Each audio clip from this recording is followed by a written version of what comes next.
अनुपमा जी, महाराज जी राधा वल्लभ श्री हरिवंश। महाराज जी, life में discipline अनुशासन की कमी लग रही है। कुछ भी करने बैठती हूँ तो मन इधर उधर भागता है, कोई काम एकाग्रचित होकर नहीं कर पाती। महाराज जी, मैं क्या करूँ कि मेरा मन एकाग्र हो सके? तो पहले देखो कि आपके इस पूरे भवन में अनुशासन करने वाला कौन है। पहले तो हम देखें ना, हर चीज को, जो चीज हमारी मांग वो हमें देखना है। आप ही कह रहे हैं कि हमारे ऊपर शासन करने वाला ढीला है, तो स्थूल से चलते हैं फिर सूक्ष्म में पहुंचते हैं। स्थूल में हमारे ऊपर शासन माता पिता, गुरु और शास्त्र, समाज, यही शासन व्यवस्था है। जो थोड़ा आध्यात्मिक है वो शास्त्रों की बात से डरते कि शास्त्र में लिखा है ऐसा नहीं करना चाहिए, वो मैं गलत कर रहा हूँ, उसको डर लगता है कि शास्त्र आज्ञा का उल्लंघन। बड़ा आस्तिक पुरुष होता है जो ऐसा सोचता है। हमने गुरु बनाया, संतों को अपना माना है, उनकी आज्ञा के विरुद्ध चल रहा हूँ। और फिर नीची धरा के जो लोग होते हैं, यार समाज क्या कहेगा। माता पिता का शासन, समाज का शासन, शास्त्र का शासन, भगवान की वाणी का शासन, जो भगवान आदेश करते हैं, चाहे गुरु रूप में संत रूप में। अब आंतरिक शासन की बात है। हमारे पूरे अंतर विभाग में शासन करने वाली बुद्धि है, वही हमें डांट लगाती है, वही हमें गलत सलाह दे देती है। अब आप खुद जैसे स्वीकार करें कि हमारा शासन विभाग कमजोर है, मतलब हमारी बुद्धि गलत है। जो शरीर को, शरीर के भोगों को अपना जीवन बना ले, वो बुद्धि निकृष्ट है। और जो बुद्धि भगवान को अपना मान ले तो उसमें सामर्थ्य आ जाएगी। भगवान को अपना मानते ही सामर्थ्य आ जाती है अंदर से। जहाँ आप प्रभु को अपना मानेंगे तो आप में सामर्थ्य। नाम जप कीजिए, कुछ पाठ कीजिए प्रभु की लीलाओं के, और अपने को प्रभु का जन मानिए, तो आपकी बुद्धि शुद्ध होने लगेगी। शुद्ध बुद्धि जला के राख करने लगेगी। अगर आप गलत पैर रखेंगे तो आग लग जाएगी आपके हृदय में। और बार बार यही हो, वो ऐसा शासन नहीं करती, आपको जला के, न दिन में चैन न रात में चैन। आपको कान पकड़ना पड़ेगा अपने आप से, एकांत में भी कभी गलती नहीं कर, तब जाके वो चैन लेने देगी। उसका शासन ऐसा। और जिसकी बुद्धि शासन सही करने लगती है, उसकी मन और इंद्रियां फिर ठीक से चलने लगती हैं। हमारे यहाँ का शासन विभाग बुद्धि है और बाहर का शासन विभाग है समाज, गुरु, संत, शास्त्र, माता पिता। दोनों चाहिए हमारे लिए जीवन में। जिससे समाज का भय खत्म हो जाता है, वो राक्षस हो जाता है। जो शास्त्र गुरु संतों की आज्ञा नहीं मानता, उसकी बुद्धि मंद हो जाती है। माता पिता गुरुजनों की आज्ञा पर विचार करके चलना, ये बहुत बढ़िया बात होती है। तो हमें लगता है भगवान का आश्रय लिया जाए और शास्त्रों की आज्ञा के अनुसार चला जाए और नाम जप किया जाए तो हमारा मंगल हो जाएगा। नहीं तो आजकल हमारी लोगों की मांग होती स्वतंत्रता। यार मनुष्य जीवन मिला, मैं स्वतंत्र हूं, किसी का शासन मैं स्वीकार नहीं कर सकता। वो बोल रहा है जो काम का गुलाम है, जो भोगों का गुलाम है, छोटी छोटी बातें उसे परास्त कर रहे हैं, वो कह रहा है मैं स्वतंत्र हूं। आप देखो, वो आदमी बोल रहा है। और जो वास्तविक बुद्धिमान है वो ये कभी नहीं कह सकता। भाई मन कुछ भी कहे, आप कुछ कहें, लेकिन हमारे माता पिता, हमारे गुरु, शास्त्र, शराब नहीं पीना, मांस नहीं खाना, गंदे आचरण नहीं करना, मैं नहीं कर सकता, क्योंकि हमारे ऊपर शासन है, हम कोई स्वतंत्र नहीं है। आज हम गलती करेंगे, हम कल घर में डांटे जाएंगे, या शास्त्र आज्ञा करता है, हम भगवान के सामने कैसे जाएंगे, वो डरने लगेगा। पर आज ना तो हम भगवान को मानते हैं, ना संतों को मानते हैं, और ना हम अपनी बुद्धि की भी मानते हैं। अगर वो शरीर भी सलाह दे तो मन इतना प्रबल हो चुका है कि एक कोने में बुद्धि को रख देता है और मनमानी आचरण हो जाते हैं। तो हमारी बुद्धि पवित्र हो, उसके लिए हमें नाम जप जरूरी है। प्रभु का नाम जप करें और डरते रहें। कोई देख रहा है, ये बात समझो। हम लोग क्या समझते, जैसे बंद कमरा है, कोई नहीं देख रहा। नहीं, कोई तो है जो देख रहा है। जहाँ सबकी सत्ता है, सब जगह भगवान है, तो कमरे में भगवान नहीं। एक दो आदमी गए शिष्य बनने के लिए, तो कहा महाराज मुझे शिष्य बना लीजिए। तो उनका ठीक है, 2 तरबूजे दिए, बोले दोनों लोग ऐसी जगह काट के लाओ जहाँ कोई ना हो। तो एक गया, 1 आध घंटे में काट के ले आया। एक पूरा शाम हो गई और सीधे चाकू और तरबूजा ला के रख दिया। क्यों? काटने वाले से कहा कि तुम बहुत जल्दी आ गए थे। बोले हम एक जगह गए, पहाड़ के पीछे गुफा थी, आसपास देखा कोई नहीं, काट के ले आए। आप तो बोले महाराज मैं जहाँ भी गया तो मुझे लगा भगवान तो देख ही रहे ना, दिन है, सूर्य है, दिशाएं हैं, पृथ्वी है, सब भगवान तो देख ही रहे ना। हमें कोई ऐसी जगह नहीं मिली जहाँ कोई न देख रहा हो, इसलिए मैं आज्ञा पालन करने में असमर्थ। बोले तुम शिष्य बनने के अधिकारी। उसे कहा जाओ तरबूज खाओ जाके। तो हम लोग जब भगवान को नहीं डरते तभी तो पाप होता है। यार बंद कमरा कोई नहीं है, या अमुक जगह खाली सुनसान स्थान नहीं, उस समय भी वो देख रहा है जो न्यायाधीश है, जो तुम्हारा दंड देने में समर्थ स्वामी है, वो देख रहा है। अगर ये बात तुम मान लो तो तुमसे पाप होगा ही नहीं। पर ये बातें मानते कहाँ हैं अपने लोग, और ये वही मानते हैं, ऐसा नहीं कि सब नहीं मानते, वही मानते हैं जो भगवान का भजन करते हैं, डर जाते हैं। नहीं, ऐसा नहीं कर सकता। देखो सदन कसाई जी का चरित्र आता है। वो कसाई कुल में जन्म लिए थे, इसलिए कसाई वाड़े से मांस ला के बेचते थे और खूब भजन करते थे। महात्मा थे वो, काम उनका वो था इसलिए करते थे। तो एक बार वो भगवान के दर्शन, जगन्नाथ जी के दर्शन के लिए चले। पहले प्राय पैदल ही यात्रा होती थी। तो एक गांव में गए, तो संत भाव में थे, भिक्षा मांग करके। जो भजन करने वाला होता है इसमें एक भागवती का आकर्षण होता है, बिना वो ट्यूब लगाए वो आकर्षण होता है। ये जो ट्यूब लगा के आकर्षण होता है ये तो रजोगुणी होता है। संतों को भागवती का आकर्षण होता है। उनका रूप भले तुमको ऐसे बिगड़ा दिखाए, लेकिन ऐसा लगता है मैं इनको देखता रहूं, इनसे बात करता रहूं, मतलब एक आकर्षण होता है, भागवती का आकर्षण होता है। उस महिला ने देखा जिस घर में मांगने गए, तो उसने कहा हमारी इच्छा है आप यहीं प्रसाद पा लीजिए। तो उनका ठीक है, गलती हो गई उनसे भी। शास्त्र आज्ञा करता है 5 घर दरवाजे के बाहर मांग कर लेना चाहिए। संतों के लिए है, आप घर के अंदर घुस नहीं सकते, ये नियम नहीं, गुरुजनों ने सिखाया है। दरवाजे के अंदर कदम नहीं, दरवाजे पर आवाज, राधे श्याम, जोर से। फिर आवाज कोई हमारी सुने, 3 आवाज तक दीजिए, फिर हट जाइए, फिर नहीं रुकिए। अगर कोई सुनता है, हाँ क्या चाहिए, रोटी, पैसा दे, अनाज दे, अन्य चीज बिल्कुल नहीं, रोटी केवल।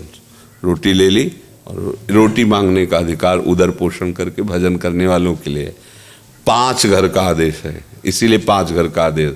गलती हो गई, उन्होंने स्वीकार कर लिया बैठ कर पाना। संत हृदय थे, उनका चलो बड़ी श्रद्धा से कह रहे, तो आप कहाँ जा रहे हैं? वह जगन्नाथ जी के दर्शन करने जा रहे हैं। थोड़ा समय रह गया, कहीं ना कहीं तो रुकेंगे ही, आज हमारे घर में रुक जाइए। गलती हो गई, ये दूसरी गलती हो गई। विरक्त को कभी किसी गृहस्थों के आसनों में शयन नहीं करना चाहिए। अगर कभी उसको शयन करने का भी भाव बने तो घर के बाहर, अगर कोई निवास स्थान जैसे चप्पड़ पड़ा है या ऐसे, नहीं तो देवालय, गांव के किसी देवालय, रोटी मांग ले, खा लो देवालय में, सुरक्षित जीवन। अगर कभी उनके आसनों पर शयन करने का तो कभी नहीं, क्योंकि उनके आसन परमाणु है ना उनके गृहस्थी के। ऐसा नहीं हो गया हम बैठ गए जाके तुम्हारे पलंग में, तुम्हारे तो नहीं, जमीन पे आसन लगाओ, जमीन पे बैठो, वो गृहस्थों का। अगर ऐसा कुछ है तो साधु कमंडल में गंगा जल रखते थे, जल डाल लिया, आसन अपना बिछा लिया, कुछ क्षण के लिए बैठ गए, शयन नहीं। शयन तो बाहर, घर के बाहर जैसे छप्पर पड़ा है, ऐसे घर के बाहर भी बारंडे होते हैं ना, खुले चौड़े पे होना चाहिए, कमरे में ऐसे नहीं, ऐसे किसी गृहस्थ के। दूसरी गलती हो गई। अब ये गलती उनकी कृपा से, मतलब दयालु हृदय थे, तो कोई श्रद्धा से कहे तो लगता क्या है भाई, खा लेते हैं, शाम रात्रि में सो लेते हैं, सुबह चले जाएंगे। अब रात्रि में वो स्त्री आई उठ कर, क्योंकि उसके अंदर मलिनता भाव आ गया था। उसने अपनी बात प्रकट की, तो उन्होंने कहा तुम्हारा पति है, तुम ऐसी निकृष्ट बात क्यों सोचती हो? उसने सोचा इनका कहने का मतलब पति है, जाकर उसने पति को मार दिया। कामांध पुरुष कुछ भी कर सकता है, पति को मार। आए बोले पति को, अरे बोले महत अपराध, तू निकृष्ट स्त्री, ऐसी कैसी तेरी भावना हो गई?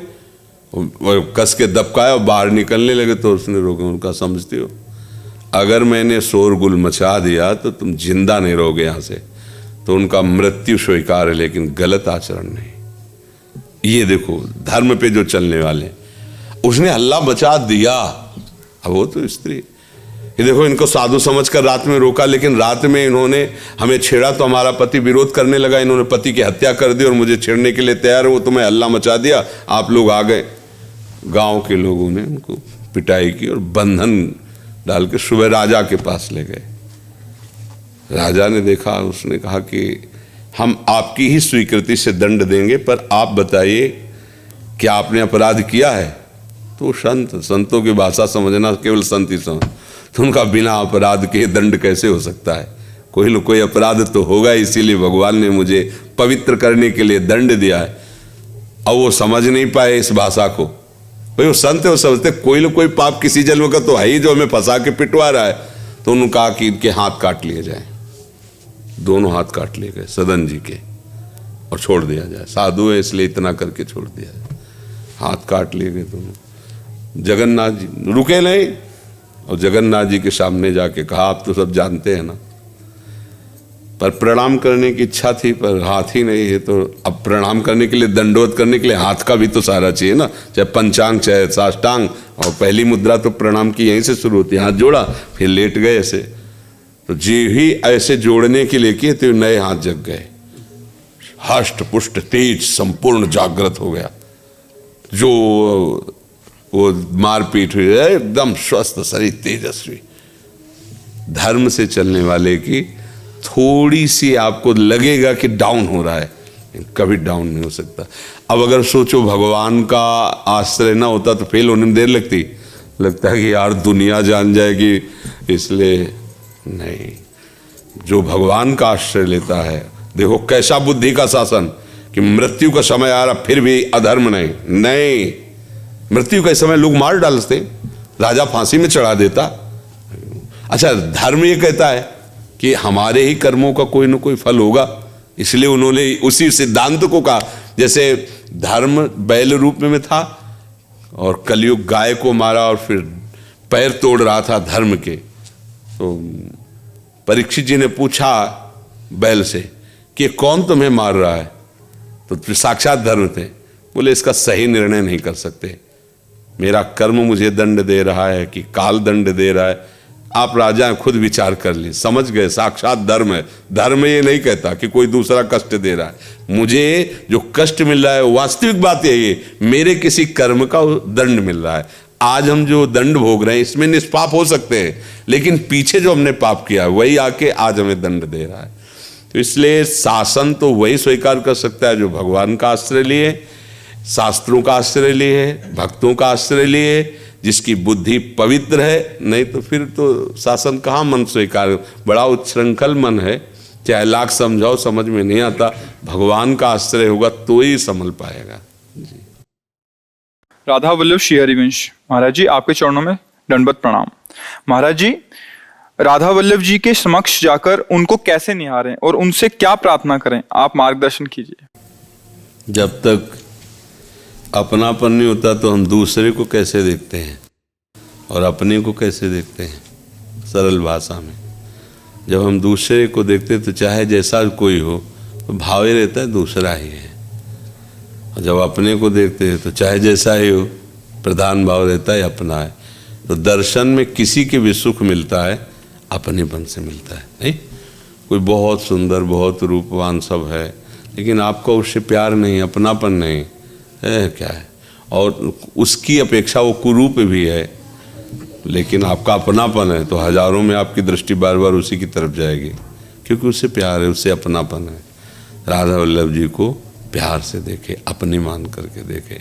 बाहरी लोग आते हैं दूसरा मान के दर्शन करते हैं। भगवान है मंगल करना, घर परिवार ठीक रखना, वो दूसरा भाव है। प्रेमी जन देखते हैं अपनी दृष्टि, मेरे प्राण प्यारे हैं, निरख नयन हरिवंश, प्रेम नेत्रों से, अपनेपन से। और जब किसी अपने को देखा जाता है जिससे प्यार होता है, तो उससे अगर कुछ मांगा जाता है तो उसी के लिए मांगा जाता है, अपने से अपने लिए नहीं मांगा जाता है। ध्यान देना, जिससे प्यार होता है कि तुम्हें क्या पसंद है बताओ, हम वही ला के देना चाहेंगे कि आपको क्या पसंद है। आप बताओ कैसे खुश होगे? किसी से प्यार होता है तो हम क्या प्रश्न करते हैं, मांग क्या करते हैं? आप कैसे राजी, आपको क्या पसंद है? अरे बोलो मैं कैसे चलूं जिससे आप हमारे हो जाओ, हमसे मुस्कुराओ, हमसे राजी हो जाओ। ये बातें तो प्यार में होती है ना। वही बात उनसे है कि प्रभु जिससे आप प्रसन्न होते हो वो हमें सद्गुण दे दो, जिसमें आप राजी होते हो वैसे मैं आचरण करूँ नाथ। मैं आपके प्यार करने योग्य नहीं हूँ, आप अपने योग्य बना लीजिए। मैं आपको सुखी देखना चाहता हूँ, प्रसन्न देखना चाहता हूँ, आनंदित देखना। जब ये आप देखना चाहोगे तो आपको दुख होगा ही नहीं, परम सुख होगा। जब हम अपने को सुखी करने के लिए कुछ भी करते हैं तो हम दुखी रहते हैं। सिद्धांत लोगों को समझ में नहीं आता। अपने को सुखी करने की भावना जब बढ़ जाती है तो राक्षसी भाव ले आती है। ध्यान देना, मुझे सुख होना चाहिए तो दूसरों को मारने में भी नहीं हिचकता, कुछ भी करने को तैयार हो जाता है। मुझे सुख होना चाहिए। और प्रायः अंदर झांक के देखो तो यही वृत्ति सबके अंदर रहती है, मुझे सुख मिलना चाहिए। अब वो जहां आरोपित कर ले धन, अब बुद्धि खराब, कैसे धन आए, बस ये बात है। बहुत प्यारा मित्र है पर हमें लगा कि 10 लाख की व्यवस्था हो जाएगी इसको मरवाने में। आप पूरी सूचना दे दोगे, उसको मरवा डालोगे, क्योंकि मुझे सुख मिलना चाहिए। जहां आपका आरोप हो गया इसमें सुख है और मुझे भोगना है, आप उसकी परवाह, यही राक्षसी वृत्ति आ जाएगी। और प्यार में सुख होता है कहीं भी। जैसे हमको गुलाब जामुन प्रिय है, हमें गुलाब जामुन से प्यार, तो हमें सुख मिलेगा। वहीं दूसरे को नमकीन प्रिय, आप उसके आगे गुलाब जामुन तो नहीं। अगर उस वस्तु में सुख होता तो बराबर सबको होना चाहिए, लेकिन उसका प्यार नमकीन है, उसको नमकीन में प्यार लगे। मतलब अगर कहीं विषय में भी सुख दिखाई दे रहा है तो हमारी मान्यता में है, हमारे प्रेम में है। तो अगर हम ये अपना प्रेम वास्तविक जहाँ सुख है, वो सुख सिंधु प्रभु हैं, उनमें समर्पित कर दे तो हम प्रेमी हो जाए। हमें लगता है प्रभु को अपनापन से देखना चाहिए, मेरे हैं, और प्रभु मेरे कैसे प्रसन्न हो ये मांग करनी चाहिए। नाथ हमें वो सामर्थ्य दे दो, वो आचरण दे दो, वो भाव दे दो, वो बुद्धि दे दो, जिस समय आपको मुस्कुराता देख पाऊं, मैं आपको देख पाऊं कि मैं आज जो आचरण कर रहा हूं उससे आप प्रसन्न हैं। ये है, अगर यहाँ प्रश्न है तो फिर ये उत्तर है इसका। जी। सुनील जी संगरिया से। गुरुदेव आपके चरणों में दंडवत प्रणाम। गुरुदेव, कभी कभी मन में ये भय या आकांक्षा बन जाती है कि हमारे मन कर्म वाणी से कोई भी ऐसा अपराध ना बन जाए जिससे गुरुदेव के प्रेम से हम वंचित हो जाएं। होना चाहिए, ये रहना चाहिए। अगर ये बना रहेगा तो तुम निर्भय हो जाओगे। महाप्रभु कह रहे डरे डरप हरिवंश हित, जिनो भ्रमय गुण सलिर पर, जिनामन मंगल लोक त्यों सुहरिपद भर। ये आपके हम भी डरते रहते हैं, इस बात से तो हम भी डरते रहते हैं कि कोई ऐसी कभी गलती ना हो जाए, कोई ऐसा अभिमान ना आ जाए जिससे हम अपने गुरुजनों के सामने खड़े होने में भयभीत हो, हमें डर लगे। ऐसा डर बना ही रहता है। कभी कोई ऐसी गलती ना हो जाए जो हम श्री जी से बात करने लायक न रह जाएं, श्री जी के सामने खड़े ना हो, अपने मालिक के सामने कम से कम आँख तो मिला सके। और वो तभी आप कर सकते हो जब आप सही चलोगे। गलत होगा तो आपकी हिम्मत ही नहीं होगी, आपका मन कहने लगेगा मुझे नहीं जाना, वो मन आपको दूर करने लगेगा। जिसके अंदर ये डर है वो निडर हो जाएगा। अभय हो जो तुम्हें डराई, जो ये डरता रहेगा वो अभय हो जाएगा। इतना डर बना रहना चाहिए, जब तक जीवन है तब तक बना रहना चाहिए ये डर। जी। शोभा ठुकराल जी, मनीष ठुकराल जी वृंदावन से। श्री सदगुरुदेव भगवान आपके चरणों में कोटि कोटि नमन। सदगुरुदेव भगवान आपकी कृपा से धाम में कुछ महीनों से वास कर रहे हैं। महाराज जी, मैं घर में रहकर ही भजन करती हूँ, लेकिन मेरे शरीर के पति कहते हैं कि वृंदावन में मंदिर हैं, उनमें भी जाना चाहिए, सिर्फ घर पर रहकर भजन नहीं होता। अब आप ही इसका कुछ समाधान करें। हाँ, जाना चाहिए, वो सही कह रहे हैं। आज सत्संग सुना क्या? आज से सत्संग में हरिराम व्यास जी कह रहे कि यहाँ कुंज गलियों में विचरना और पद गुनगुनाते हुए प्रिया प्रीतम की कृपा प्राप्त होती है। ये करना चाहिए। पैदल हो सके नंगे पैर राधा वल्लभ जी बिहारी जी दर्शन करने। नित्य सौभाग्य न हो तो हफ्ते में 1-2 दिन रख लो। जैसे शनिवार रविवार बहुत भीड़ होती है, छोड़ दो शनिवार रविवार, अन्य दिनों में से 5 मिनट 10 मिनट गए, केवल उनको देखा, चुपचाप चले। ये बहुत सौभाग्य का विषय कि हम धामवासी हैं। कभी कुछ मिनट यमुना जी के किनारे चले गए, कभी कभी महीना 2 महीना परिक्रमा लगा ली। धाम का आनंद तभी उन्हें। सत्संग में आती है, हाँ सत्संग में आइए, परिचय किसी से मत बनाइए। हमें लगता है कि अगर आप ऐसे परिचय बाहर बढ़ाएंगे घूमने में जाने आने में, परेशानी आ जाएगी। आपसे कोई ऐसा लग रहा है कि भूखा आदमी है बैठा है, 2 समोसे लिए उसे दे दिए, वो बात चलेगी।